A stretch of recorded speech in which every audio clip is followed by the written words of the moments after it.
안녕하십니까 애청자 여러분, 놀라운 부동산 놀부입니다.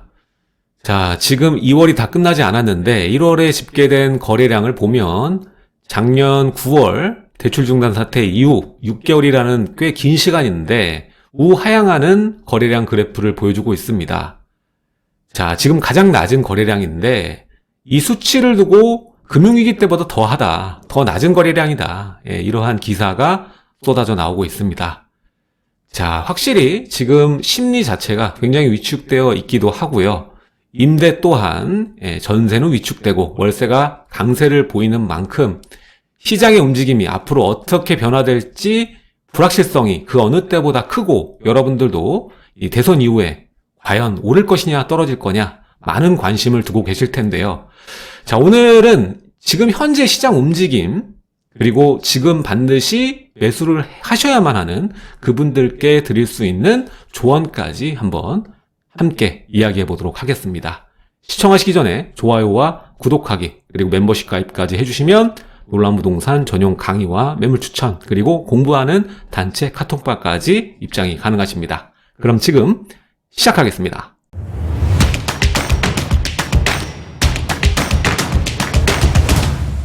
자, 오늘의 제목은 지금은 냉혹한 실수요장이다.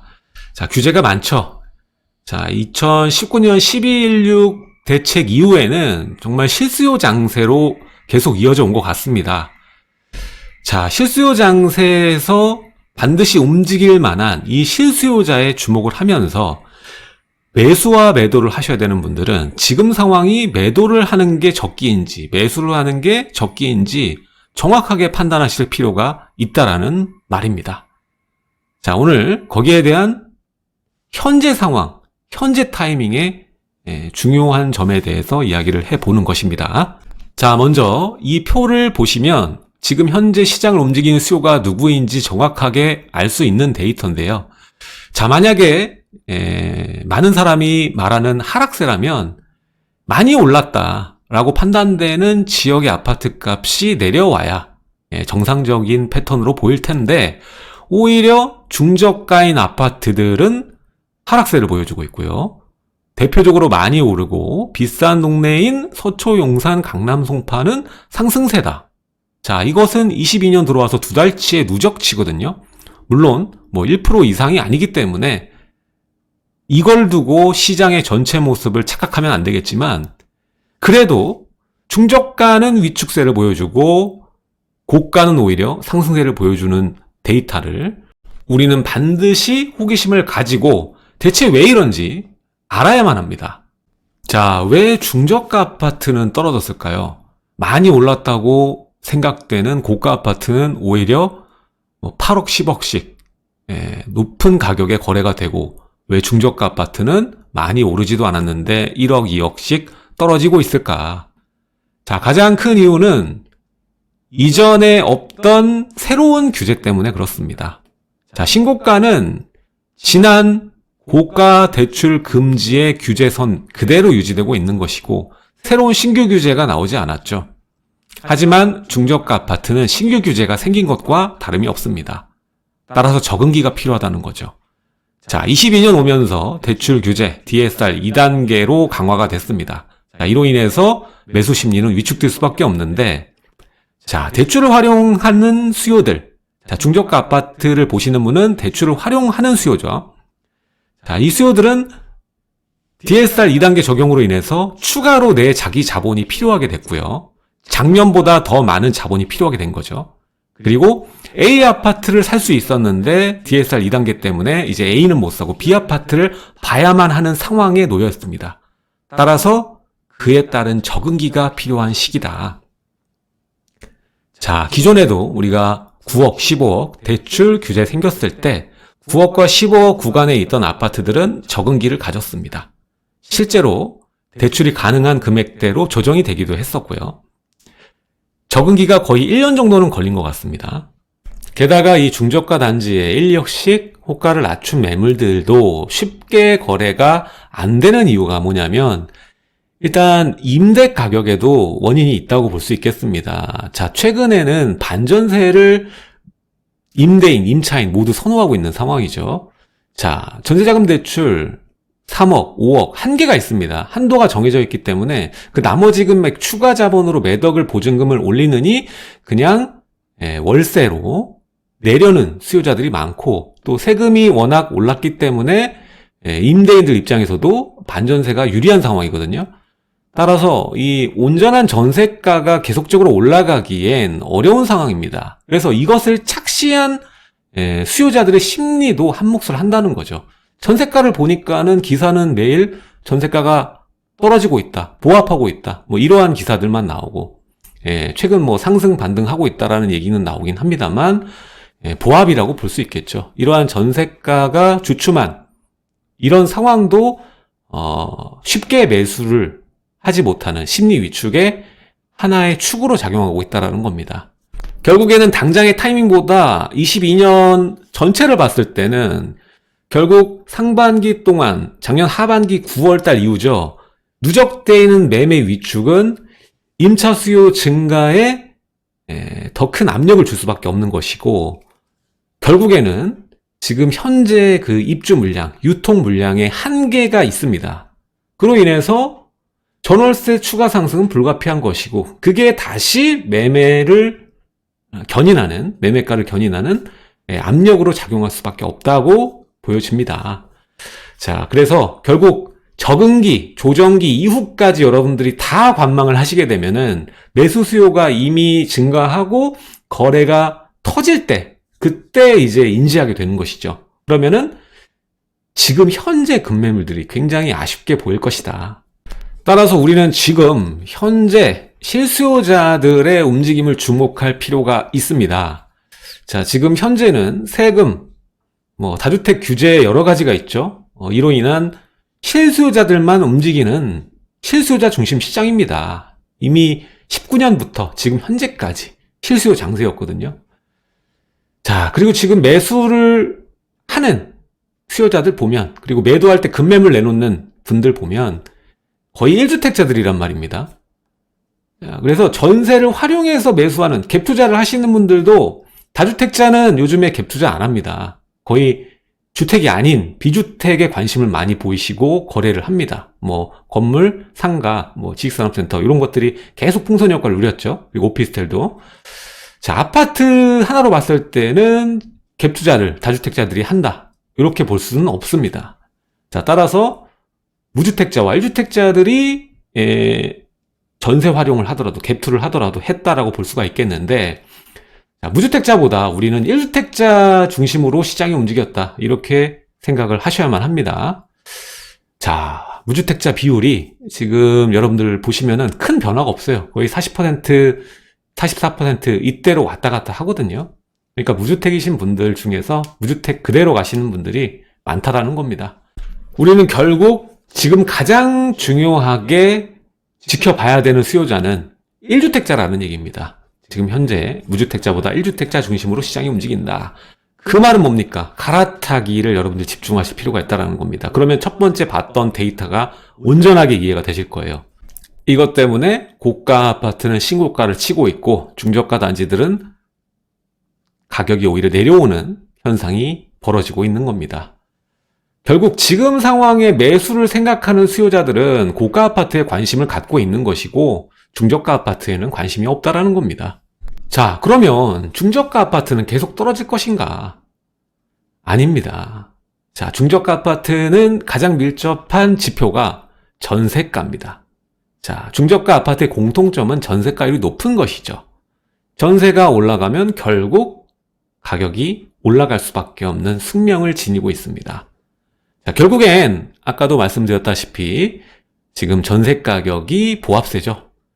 다시 임대 가격이 움직이는 타이밍, 이때부터 중저가 아파트는 다시 매수세가 보란듯이 붙을 것이라고 판단이 됩니다. 오래 남지 않았다고 봅니다, 저는. 자, 최근에 서울의 주요 아파트 단지 최고가 경신 사례들을 보면 대형 위주로 큰 금액으로 오른 모습을 확인할 수가 있는데, 결국 실수요자들의 매수, 똘똘한 채, 이것들을 반영한 결과물이다. 자, 지금 조만간에 임차 기간이 끝나거나 갈아타기를 염두하시고 매일 지도를 보시는 분들이 계실 겁니다. 그분들한테 좀 더 도움이 되는 이야기를 해보자면, 자, 지금 상황을 정확하게 인지를 해야 됩니다. 자, 급매물들 보면 입주가 가능한 물건들이 많아요.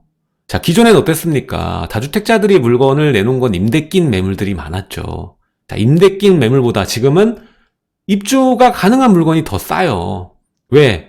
자, 임대가 낀 다주택자 매물은 그들이 필요한 요구 수익률이 있거든요. 그보다 낮춰서 거래할 이유가 없고 양도세가 워낙 많이 나오기 때문에.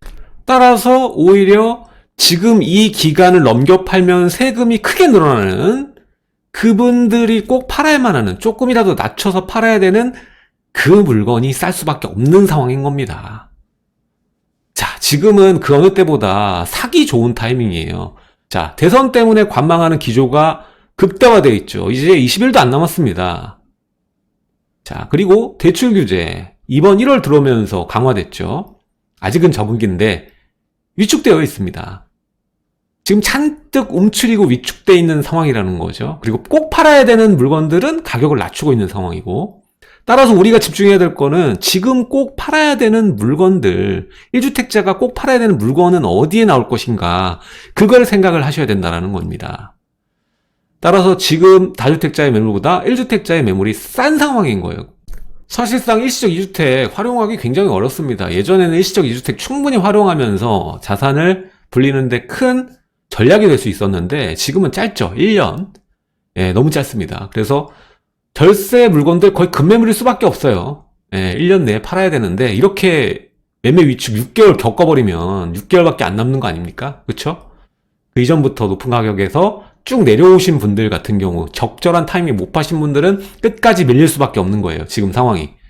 그래서 지금 급하게 파시는 분들이 꽤 있더라. 실제로 상담하다 보면 급하신 분들이 있습니다, 지금. 그래서 정말 급매물 다음 급매물도 나오는 상황이고, 이후에도 이 정도 금액으로 나온다? 전 아니라고 보는 거예요. 자, 아까 말씀했다시피 결국 중저가 아파트도 임대가의 변화로 인해 다시 전환 국면을 맞을 거라고 보는데요. 자, 이게 언제냐.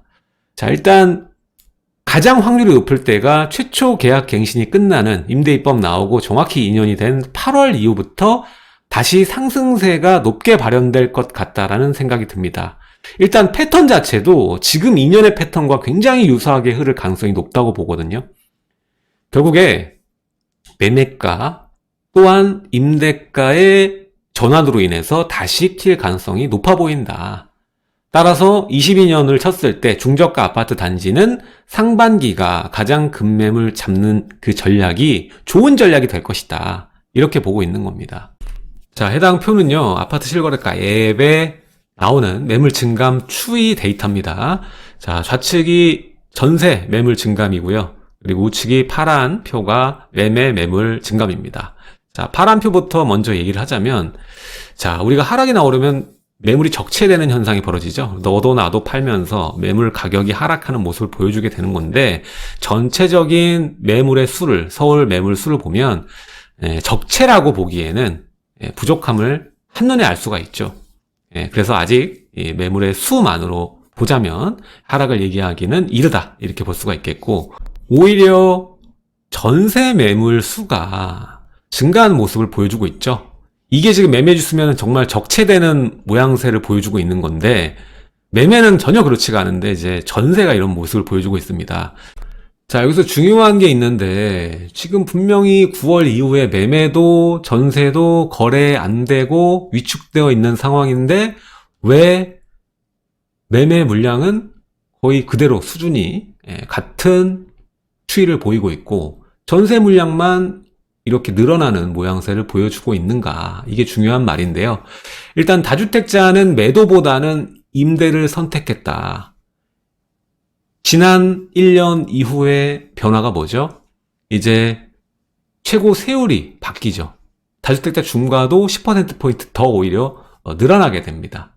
자, 이 과정에서 오히려 이제 매도보다는 임차를 돌리는 물건이 늘어났고, 요즘에 임대 낀 물건들이 굉장히 줄어드는 거 보일 거예요. 예전에는 물건들 가격 순으로 정렬하면 앞선 물건들 뭐 4-5개는 다 임대 낀 매물들이었는데 요즘에는 좀 줄었습니다, 오히려.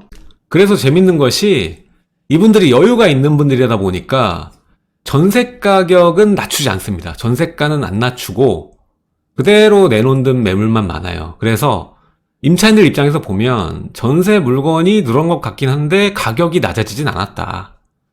제가 여기에는 올리지 않았는데 월세 매물 증감표도 있습니다. 근데 월세 매물 증감표는 최근 들어 물건이 계속 감소세에 있어요. 결국에는 전세 매물 수도 여기서 더 증가하는 게 아니라 이제 감소하게 될 겁니다. 조만간에. 감소하는 모양새를 보여주게 될 거고 그 이후에 매수세가 붙지 않을까 이런 생각을 해봅니다. 결국에는 하반기까지 기다리시면 그거를 다 확인하시게 되실 텐데 그렇게 되면 이 포지션도 저 포지션도 늦게 되는 거죠. 그래서 최대한 빨리 여러분들께 유리한 판단하셔서 나에게 어떠한 전략이 있는지 살펴보시고 시뮬레이션 돌려보시고 현장 가보시고 빠른 선택을 하시는 것이 가장 유리할 것이다. 이 얘기를 해드리고 싶습니다. 자, 오늘은 지금 시점에 시장 상황에 대해서 정확하게 이야기를 해봤고요. 오늘 내용이 좋으셨다면 하단에 좋아요와 구독하기 꼭 눌러주시길 바라겠습니다. 그리고 멤버십 가입하시면 놀라운 부동산 공부 카톡방 입장 가능하시고요. 전용 강의와 멤버십, 매물 추천 정보까지 시청이 가능하십니다. 지금까지 시청해주셔서 감사드리고요. 다음 시간에 뵙겠습니다. 감사합니다.